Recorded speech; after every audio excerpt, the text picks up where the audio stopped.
Bien-aimés dans le Seigneur, soyez bénis dans le nom précieux de notre Seigneur et Sauveur Jésus-Christ. Ici, Gabon Impact Chrétien, une association chrétienne qui a pour objectif de proclamer le salut en Jésus-Christ et d'annoncer la bonne nouvelle du royaume des cieux jusqu'aux extrémités de la terre en utilisant les réseaux sociaux tels que YouTube, Twitter et Facebook.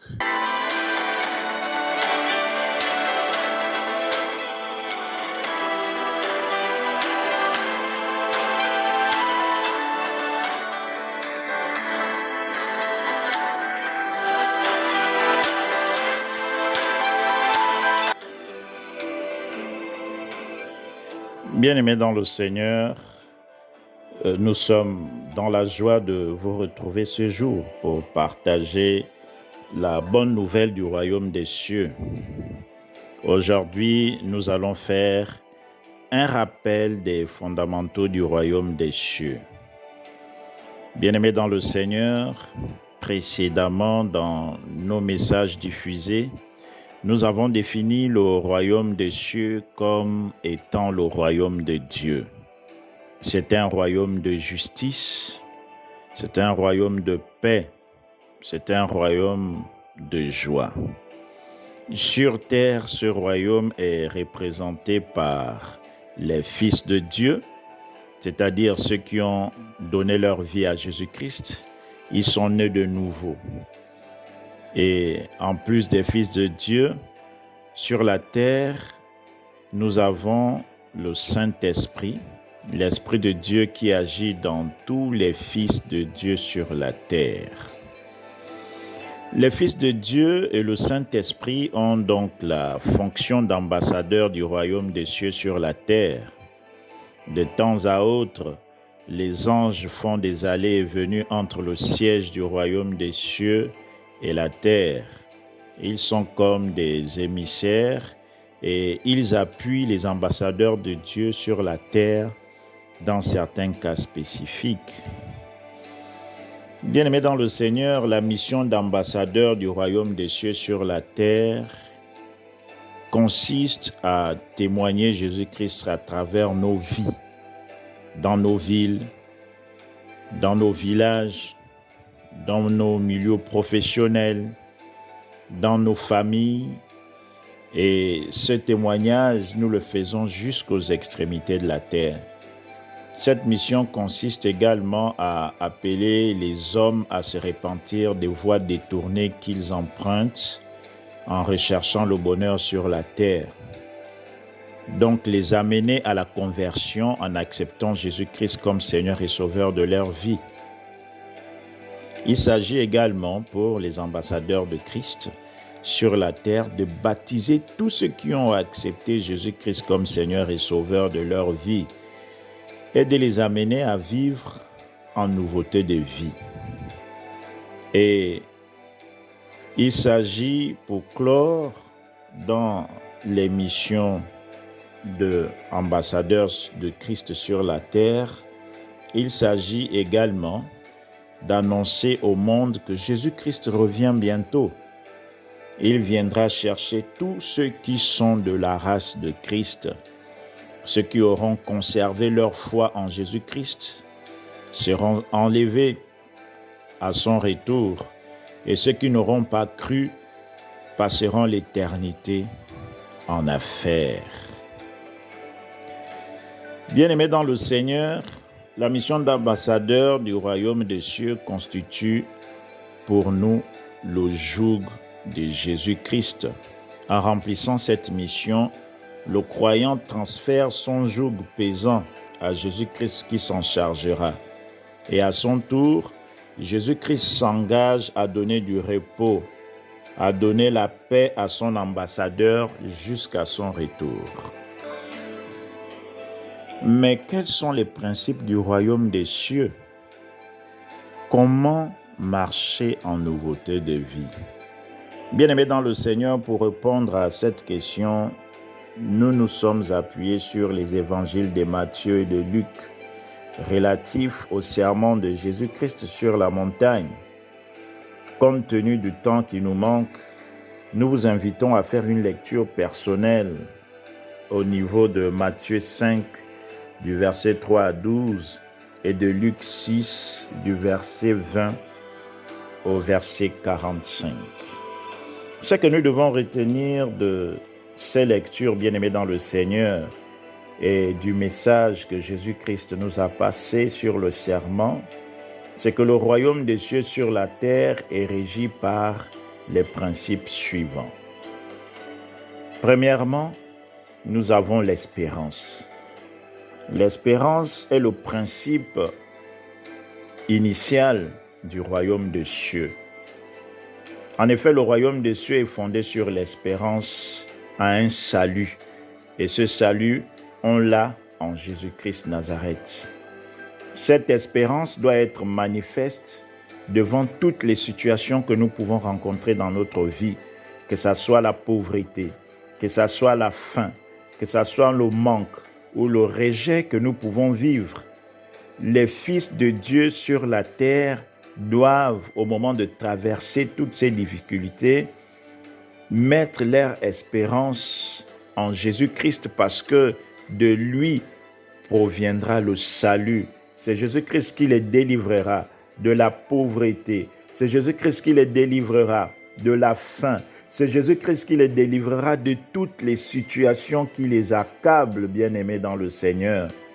Ces difficultés sont considérées comme des tribulations. Ces difficultés ne veulent pas dire que Dieu nous a abandonnés ou que nous sommes maudits. Non, bien-aimés dans le Seigneur. Jésus-Christ, notre Seigneur et Sauveur, est fidèle. Malgré les difficultés, il ne nous abandonne pas. Il est toujours avec nous. Si tu as donné ta vie à Jésus-Christ, il est capable de te faire sortir des situations compliquées dans lesquelles tu te trouves. Invoque-le et crois qu'il est capable d'agir. Assurément, tu recevras ce que ton cœur désire. Deuxièmement, bien-aimé dans le Seigneur, le deuxième principe, c'est ne cherchez pas l'approbation des hommes. Bien-aimé dans le Seigneur, le croyant ne doit pas chercher l'approbation des hommes, mais il doit simplement chercher à mettre en pratique la parole de Dieu. Et en le faisant, il sera agréable à Dieu. Oui, bien-aimé dans le Seigneur, la parole dit malheur à quiconque met sa confiance dans l'homme. Bien-aimé dans le Seigneur, oui, gardons-nous donc de rechercher à plaire aux hommes, mais poursuivons la volonté de Dieu. Troisièmement, bien-aimé dans le Seigneur, Jésus-Christ nous instruit dans les principes du royaume des cieux que nous devons aimer nos ennemis. Oui, bien-aimés dans le Seigneur, nous devons faire du bien à ceux-là qui nous haïssent. Bénissez ceux qui vous maudissent. Priez pour ceux qui vous maudissent. Ne rendez pas le mal à ceux qui vous font du mal, mais faites-leur du bien. Quatrième principe, bien-aimé dans le Seigneur, donne à celui qui te demande et ne réclame pas ton bien à celui qui s'en empare. Soyez remplis de bonté et ne tournez pas le dos à celui qui est dans le besoin. Cinquième principe, bien-aimé dans le Seigneur, ce que vous voulez que les hommes fassent pour vous, faites de même pour eux. Sixième principe, bien-aimé dans le Seigneur, prêtez sans rien espérer en retour. Lorsque vous prêtez quelque chose à quelqu'un, n'attendez pas qu'il vous rende avec des intérêts ou qu'il soit forcément reconnaissant envers vous. Prêtez sans rien espérer en retour, bien-aimé dans le Seigneur. Septième principe, soyez miséricordieux. Ne vous lassez pas de pardonner. À ce sujet, Jésus-Christ nous dit que le royaume des cieux est semblable à un roi qui a voulu que ses serviteurs lui rendent des comptes. Parmi eux, il y en avait un qui devait au maître 10 000 talents. Comme il ne pouvait pas payer cet argent, le roi ordonna qu'il fût vendu avec toute sa famille. Et ce dernier implora la patience du roi pour lui accorder du temps pour rembourser ses 10 000 talents. Ému de compassion, le roi lui accorda cela. Dès que ce serviteur sortit de la présence du roi, en route, il a rencontré un de ses compagnons qui lui devait un peu d'argent. Et ce serviteur a commencé à menacer son compagnon jusqu'à le mettre en prison. Et en plus de la prison, son compagnon lui a rendu cet argent. Et le maître fut informé. Et cela déplut au roi. Le roi l'appela et lui dit, « Méchant serviteur, je t'avais remis en entier ta dette parce que tu m'en avais supplié. Ne devais-tu pas avoir pitié de ton compagnon comme j'ai eu pitié de toi ?»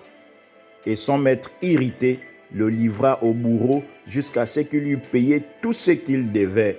Nous pouvons le voir dans Matthieu 18, du verset 23 au verset 35. Huitième principe bien-aimé dans le Seigneur, ne jugez point et vous ne serez point jugés. Neuvième principe, ne condamnez point et vous ne serez point condamnés.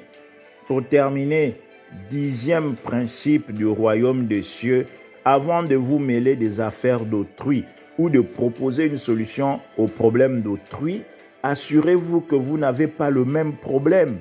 À ce sujet, la parole de Dieu nous dit, « Comment peux-tu dire à ton frère, laisse-moi ôter la paille qui est dans ton œil, toi qui ne vois pas la poutre qui est dans le tien. Hypocrite, ôte premièrement la poutre de ton œil, et alors tu verras comment ôter la paille qui est dans l'œil de ton frère. » Ce qu'il faut retenir, bien-aimé dans le Seigneur, c'est que le royaume des cieux, c'est la justice, la paix et la joie par le Saint-Esprit. Et les principes que je viens d'énoncer ont pour objectif de produire un cœur bon.